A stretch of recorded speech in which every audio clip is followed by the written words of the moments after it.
All right, hello. Welcome to Adventures Among Ideas. Sorry, this is going to be a little bit of a long one. I was trying to bite off a short idea, but it turned into kind of a long analysis, so we'll see.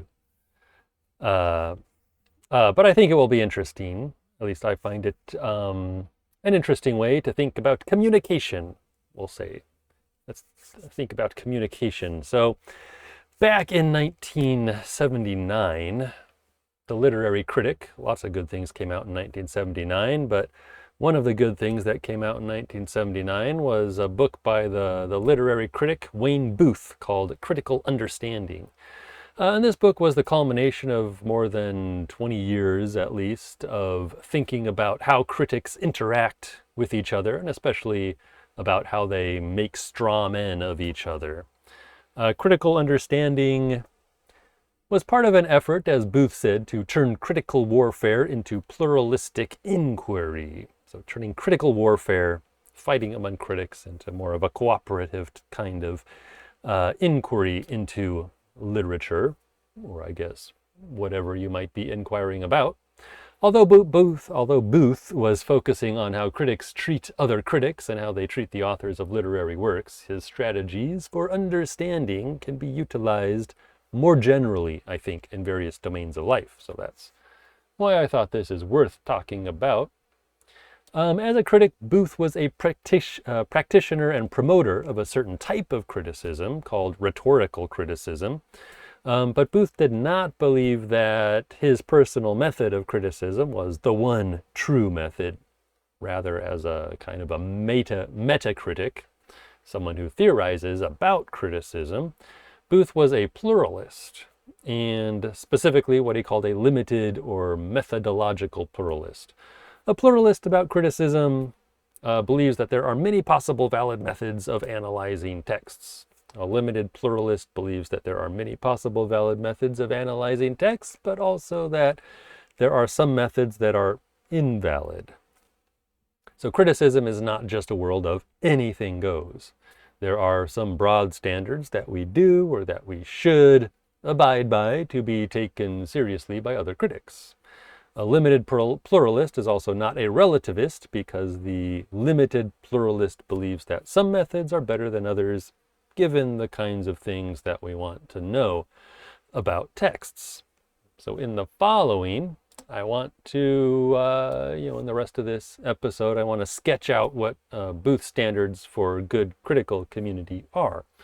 Although he's focused on literary criticism in his book, in the book Critical Understanding, Booth suggests that these standards, these values have a more broad application, and that's also what I want to suggest here.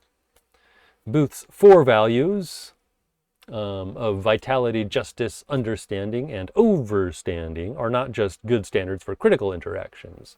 I'm going to kind of argue. They are good standards for most social or political interactions.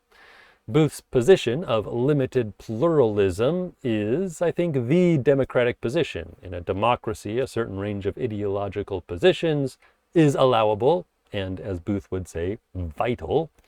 But a democracy or an open society is not just anything goes. Certain positions need to be excluded for an open society to function. Booth's standards for an open and lively critical community are worth keeping in mind when thinking about the broader community you find yourself in. So Booth argues especially for 3 basic inseparable values that should guide us in doing and evaluating criticism, or let's say in doing social interaction generally. But there's also a 4th that grows out of these. So the 3 basic values are vitality, justice, and understanding. And the 4th is overstanding. So we'll look at each of these and why overstanding, which is actually like a kind of misreading or violating of a text, why this can have a certain value as well. So vitality. Vitality is the tendency of something to perpetuate itself, basically, to keep going. So how likely is some type of activity to lead to more of that type of activity? How vital is the activity? When we read criticism, we can ask, does this critical statement in fact increase the likelihood of further critical life? As criticism is a social activity, right? It requires a community. And so for Booth, the vitality of criticism is the vitality of a critical community. Increase the vitality of the community, increase the vitality of criticism and the vitality of the critic. The vitality of criticism is the vitality of a way of life. So you can maybe see already how this is connected to this normal everyday life. Criticism's not kind of its own separate thing, it's part of life. So we can ask, does a critic limit more good kinds of talk about literature, or invite more kinds of good talk about literature? Does a critic vitalize the community of readers and writers, or only him or herself?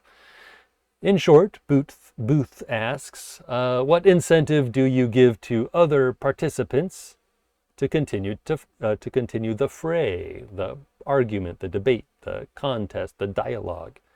Are you helping the conversation continue, or are you trying to turn it into a monologue? Are you supporting a non-zero-sum expansion of the world of good criticism, or do you just want things done in your own way, in which case, when you win, I lose, and vice versa? Which would, in Booth's way of thinking, that would reduce the vitality. If I can only win if you lose, if you can only win when I lose, this reduces our vitality. So in fact, both the non-zero-sum and the zero-sum positions are selfish in a certain way, but the non-zero-sum position is selfish in a smart way, we might say. Booth points out that the vitality of the critic's tendency to keep doing criticism, is dependent on the community. So the more a critic improves the community, the more she improves herself. I'll come back to this point about individual and social vitality, the interrelationship of individual and social vitality, when I get to understanding. Now, obviously, we don't want to encourage bad literature and bad literary criticism, but so far we're preliminary to deciding whether a critical method or even a political position or something like that, before deciding whether that is good or bad. We're preliminary to making value judgments about goodness or badness. So how we figure out, at least to some extent, of course, if a method reduces vitality, then we can say it's worse than one that improves vitality. But how we figure out what is good and bad is still in question. So far, we're trying to make sure that the community is not preemptively limited. Good criticism at least promotes vitality, but good criticism is also more than that. Vitality is not the only value, but it does seem to be maybe the first value, right? In the same way that you need to be alive for anything else to be important. If you're not living, if you're not participating, then nothing really else matters. So vitality is about promoting non-zero-sum critical games that allow the community to continue to exist and grow. All right, but vitality needs to be balanced against justice and understanding, the two other kind of main values. So let's talk about justice first.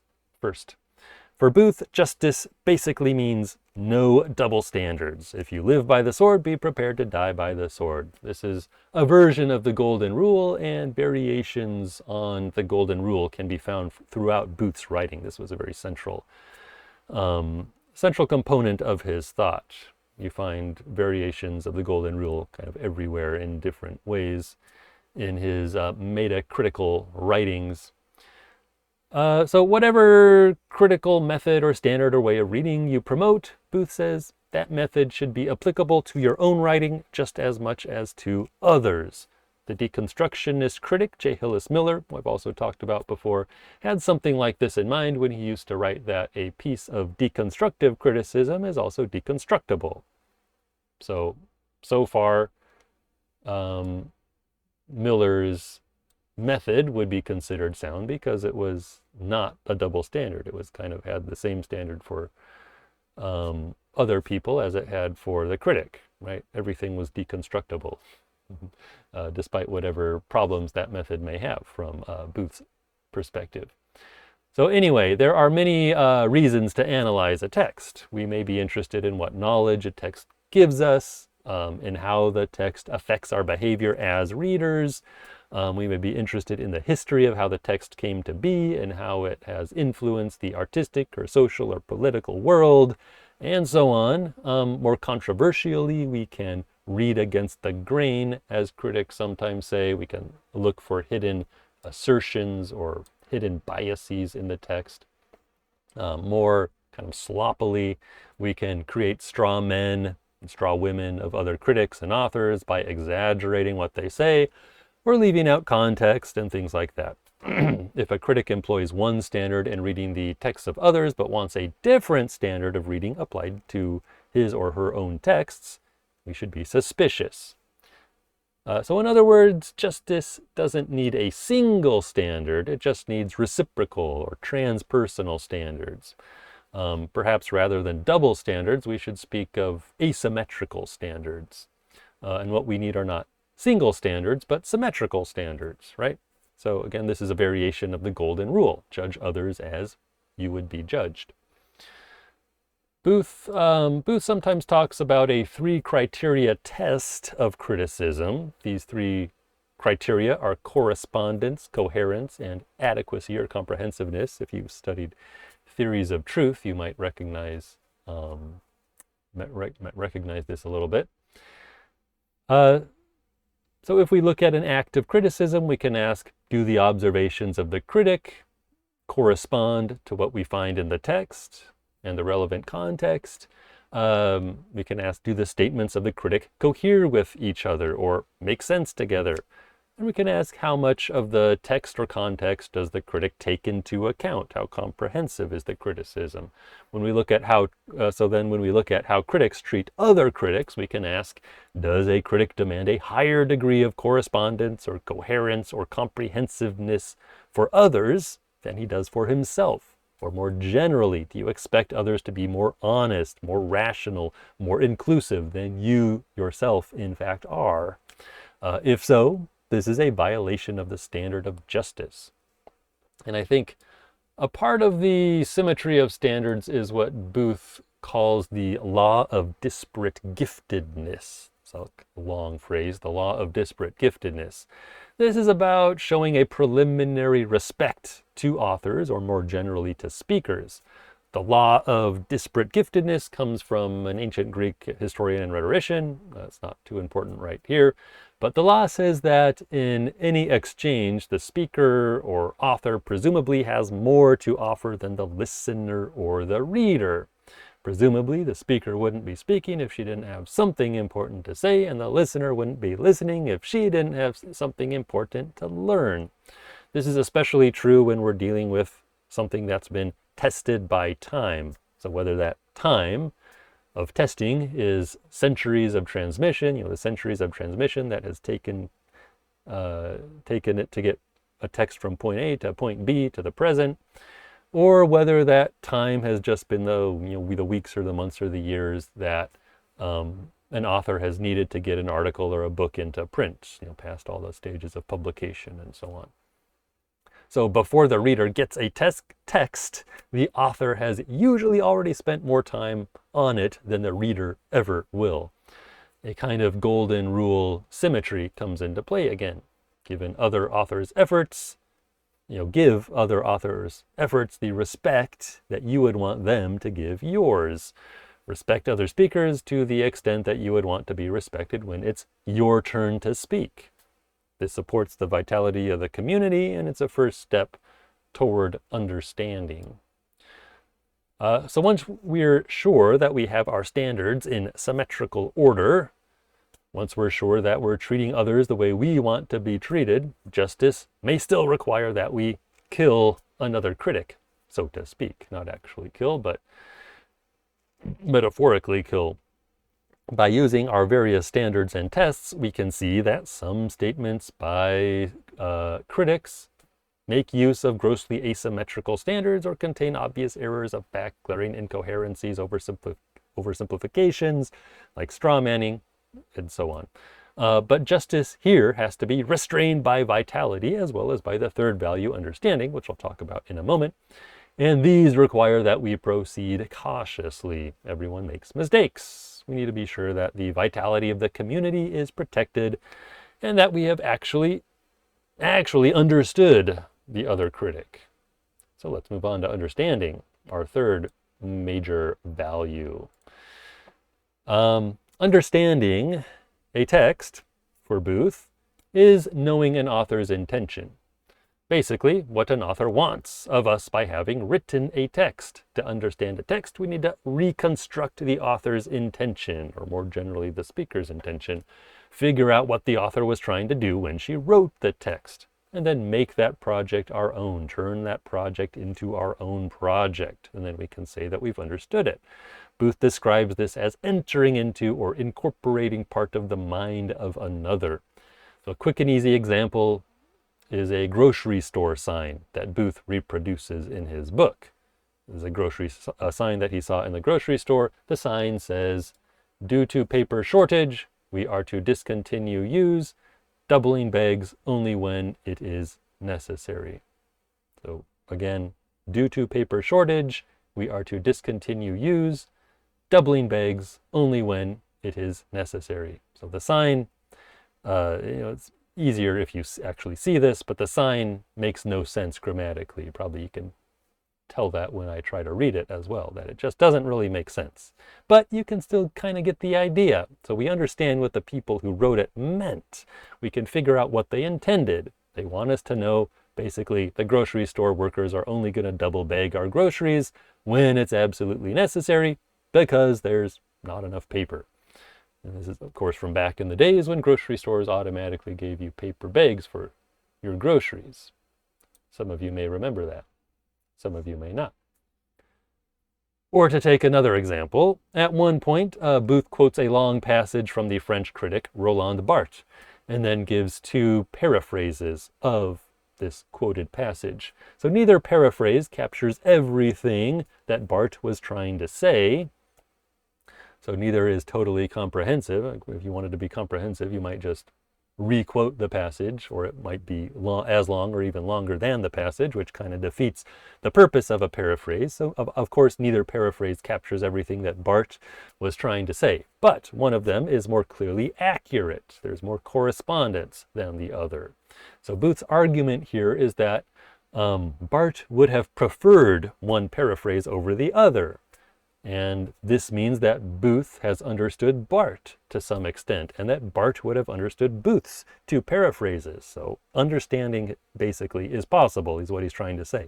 Not everyone would want to make such a kind of clear argument about understanding. Understanding may seem more problematic to some people than others, but Booth's point is that understanding does take place to some extent. Right? And you can see it in examples like this. We can show that we can kind of demonstrate to an author that we have to some extent understood their work. They can understand what we're saying. Understanding happens. But one question is, does seeking after the author's intention in this way limit vitality? Does it conflict with our other value? That seems to be the argument of some newer critics around the time that Booth was writing. So people like Roland Barthes himself, but also people like Harold Bloom, Jacques Derrida, J. Hillis Miller, and others in that kind of world of newer criticism. So people like that wanted to argue that intentions were unrecoverable or undecidable, that texts were, in a sense, unreadable. And in this way, they gave new powers to the reader. They newly empowered the reader, perhaps. And in one sense, of course, it's impossible to perfectly reconstruct the conditions that caused a complex text, such as a poem or a novel or a critical essay, to come into existence. We can't totally know what the intention was, what all the factors were that led the author to write that. And it's likewise impossible to perfectly reconstruct the effects, like the future effects that the poem or novel or essay was intended to have. So we don't know exactly and maybe even the author can't say exactly what they hoped the text would accomplish in the world. Literature tends to be more complex in its history and in its effects than signs in grocery stores. But critics like Barth and Miller don't really seem to be saying that understanding as the reconstruction of intention is impossible so much. They more seem to be saying that it's undesirable. At least this is Booth's interpretation. So it's undesirable. Reconstructing the intention is undesirable because it limits the freedom of the reader. The real interest, Booth thinks, of Roland Barthes and others is expanding the freedom or the vitality of the reader. And they take this to be higher maybe than Booth's kind of understanding. So there appears to be a conflict between vitality and understanding. But Booth thinks that this apparent conflict is based on an error, a mistake. The meaning, what he calls the meaning multipliers or polysignifiers, people like Barthes and Miller and Derrida, think that understanding, as Booth defines it, limits freedom, and that misreading is a word made, or a concept made famous by Harold Bloom. I think that misreading enhances freedom. Booth has two different kinds of arguments against this in his own writings. In some places, he points out that there is a double standard or asymmetry here. Misreaders generally want their works to be read, not misread, right? They want to be understood.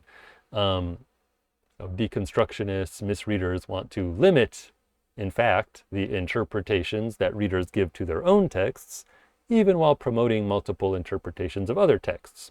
This is a little bit more, maybe a little bit more complicated than Booth lays out, but that's a topic for another day. But Booth argues, so there's maybe an asymmetry of standards here at work. But Booth also argues that misreaders also have a mistaken assumption about freedom or vitality. They think freedom means going beyond limits imposed by others. For Booth, on the other hand, freedom means going beyond one's own limits, the ability to go beyond your own limits.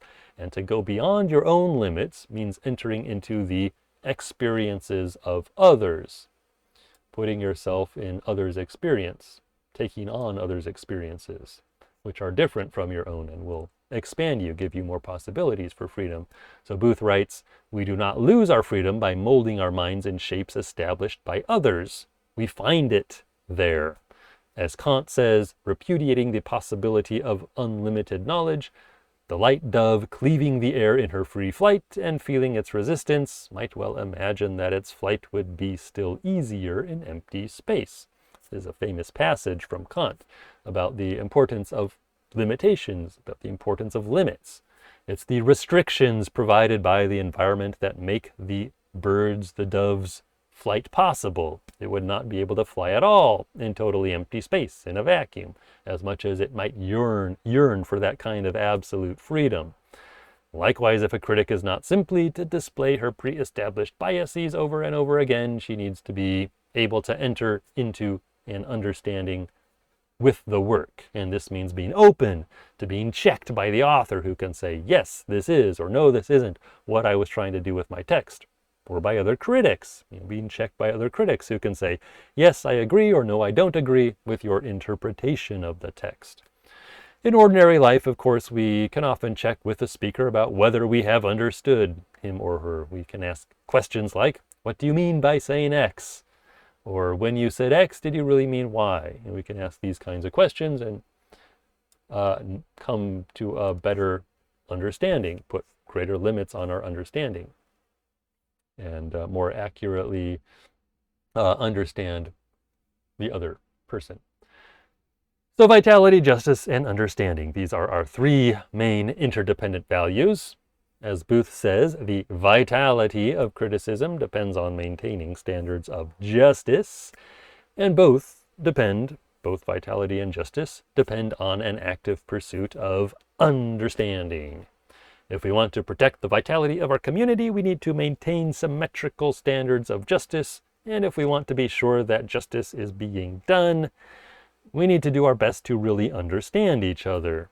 And doing our best to understand each other is part of what makes a community just and part of what keeps a community vital.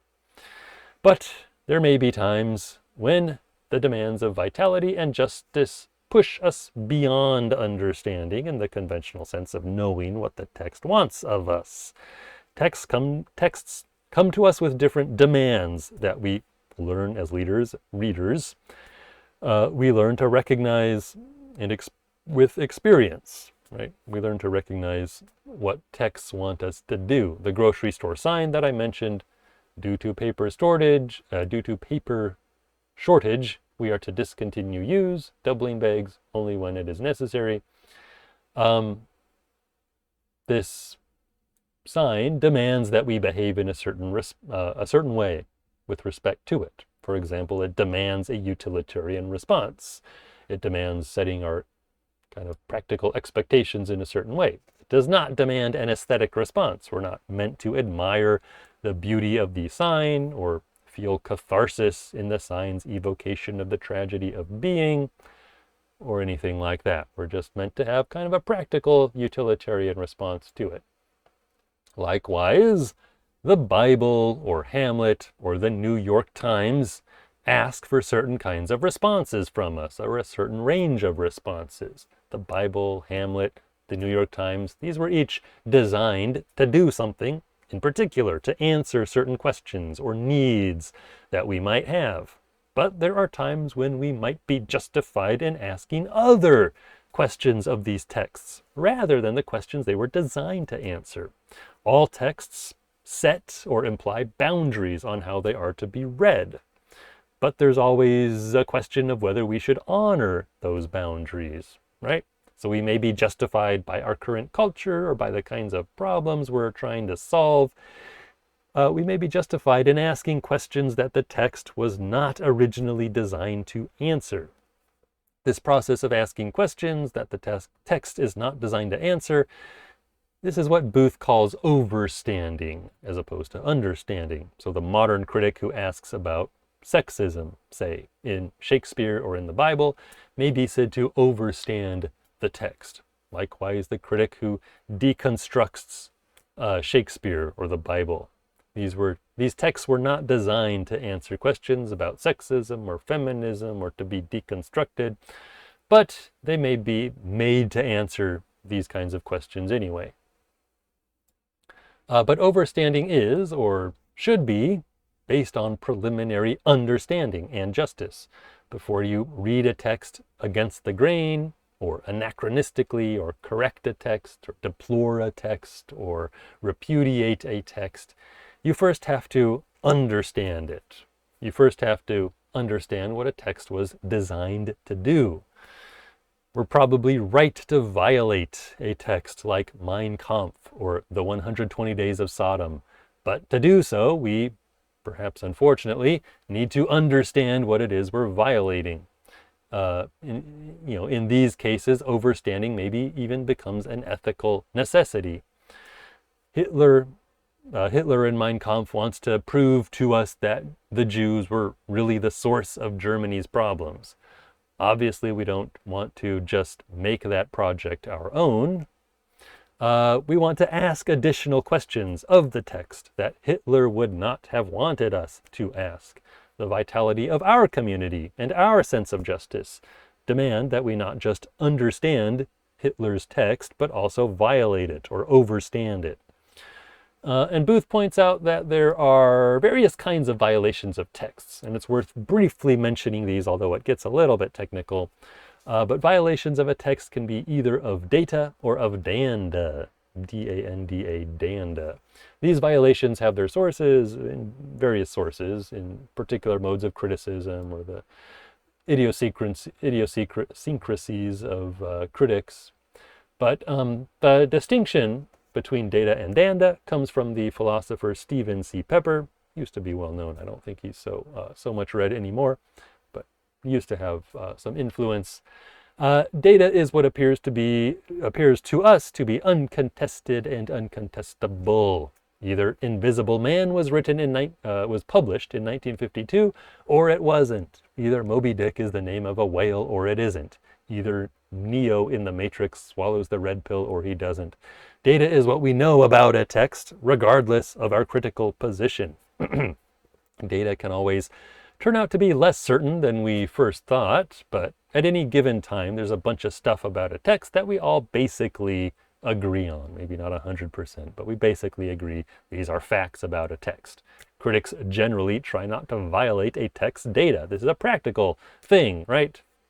Critics try not to violate the text data because these violations will just seem to other critics like obvious mistakes. And it's kind of a common thing in book reviews to point out, the author got this wrong and this wrong and this wrong. And so you try not to do that just because it's an easy way that other critics can attack you. Instead, most violations of a text are violations of what Pepper called danda, D-A-N-D-A. Danda are observations that are only available from certain critical perspectives. So while data ideally survive all critical perspectives, danda are unique to certain critical perspectives. For example, the penultimate line of Ode on a Grecian Urn is beauty is truth, truth, beauty. Right? This is a datum about the poem. It's part of the data of the poem. But what the line actually means, what the line beauty is truth, truth, beauty actually means is a dandum, which will vary with the critic's method, right? There's lots of huge literature about what this poem and what this line means, because it's not just in the poem itself. You have to decide it based on where you're coming from. So when the critic Kenneth Burke famously says that the line beauty is truth, truth, beauty, when he says that this means body is turd, turd, body, this is a dandum. It's an observation only available from a certain idiosyncratic Burkean critical perspective. It's hard to believe that Keats really meant that body is turd and turd is body. So Burke here overstands the text in the service probably of some kind of higher or maybe lower understanding, depending on how you think about it. So as another quick example of a violation of danda based on mode or method, yours truly, once argued that Thomas Carlyle's book Sartor Resartus was structured like a sonata in the classical music tradition. This is not a datum about the book. It's a dandum. There's no special evidence that Carlyle was influenced in this way by musical form. Some readers might see the pattern, some might not. It's an observation available from a certain formal and musicological perspective. It's an overstanding of the text. And while I think it can help you understand how the book is organized and how the characters are related, it's certainly not a fact about the book that would be agreed to by all. It's an overstanding of the book based on my understanding of it, which can hopefully then lead to further understanding, deeper understanding maybe. To make a more general point, overstanding is the act of saying, I believe I understand what you are saying, but have you considered this other question? So Booth sometimes talks about pluralism as a yes-but approach, a phrase he borrows from another critic. So pluralism is kind of a yes-but. Yes, what you say is true, but there are other truths to be said. So that's pluralism. Overstanding is like an I understand but approach. Yes, I understand what you are saying and am prepared to prove it to your satisfaction, but I believe you have overlooked this fact or this perspective or this implication. So overstanding helps us put things in a broader perspective and can enhance the vitality of the community. But before you can overstand, you must be able to show that you have understood. All right, so finishing up here, these are the values that Booth would have us practice when we interact with each other. Vitality, or acting to further the life of the community. Justice, applying to others the standards you would apply to yourself. Understanding, or entering into the perspective of another. And overstanding, being prepared to violate another's perspective when vitality or justice demand it. It seems to me that these are useful values to keep in mind, not just when criticizing or analyzing, but also when engaging in any complex social interaction. We might consider asking ourselves these questions. Am I supporting the vitality of the other? Am I creating a double standard? Can I demonstrate that I have really understood the other? Am I justified, in this case, in violating the other's perspective? So some questions to think about.